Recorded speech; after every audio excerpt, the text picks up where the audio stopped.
Lucas, season 3 champion. How does that sound? Yeah, it was sounded great and still sounds great. It was a great achievement, and everybody should be proud. The whole team should be proud of it. Because it came so close, didn't it, in the season before, and then at times throughout season 3 it looked like it was drifting away from you, and then at that last weekend it just all came together.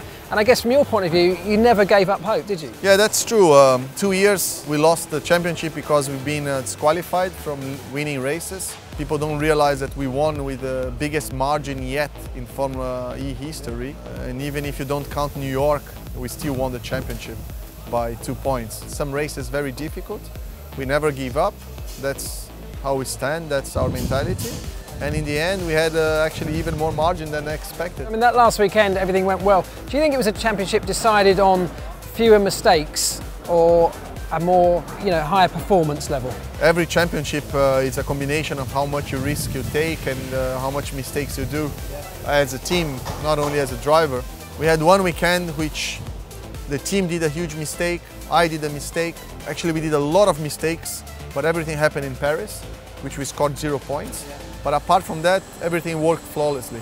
How do you deal with weekends like that when things go wrong for whatever the reason might be? Do you get together as a team and talk about it and discuss it, or do you just put the whole thing straight behind you? You have to understand what went wrong, try to fix that. That's how it goes. If it was a random accident or if it's something that you could calculate it or was badly done by someone. We had very few reliability problems. We had very few issues, one of them being actually Mexico when I lost the win. We were 1 kilo under the weight limit.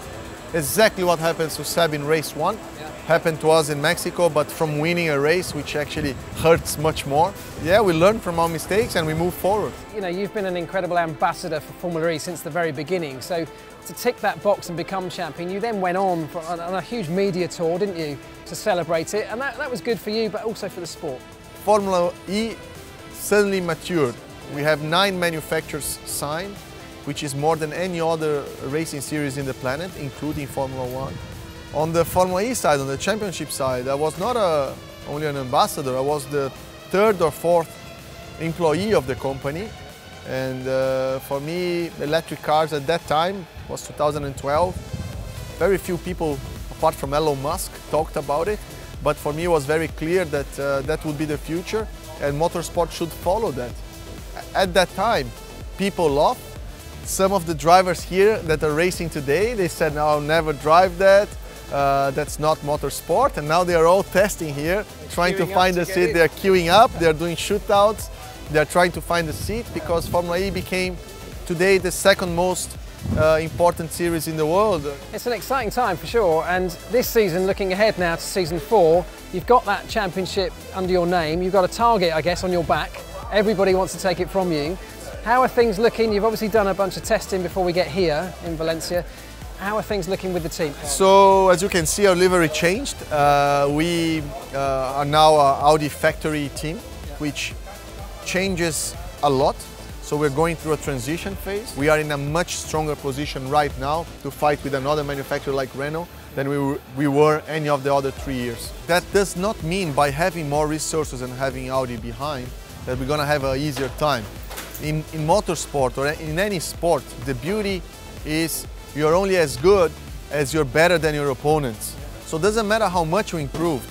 What matters is how much we improved in relation to the other ones. So far it's very difficult to understand where they are. You see different people doing different lap times. The championship will be decided by who does less mistakes, who is more consistent, and who can adapt faster. I have full trust on my team and on my Audi team, which is partly former my LMP1 team from the World Endurance Championship and Le Mans, which we had a hybrid car.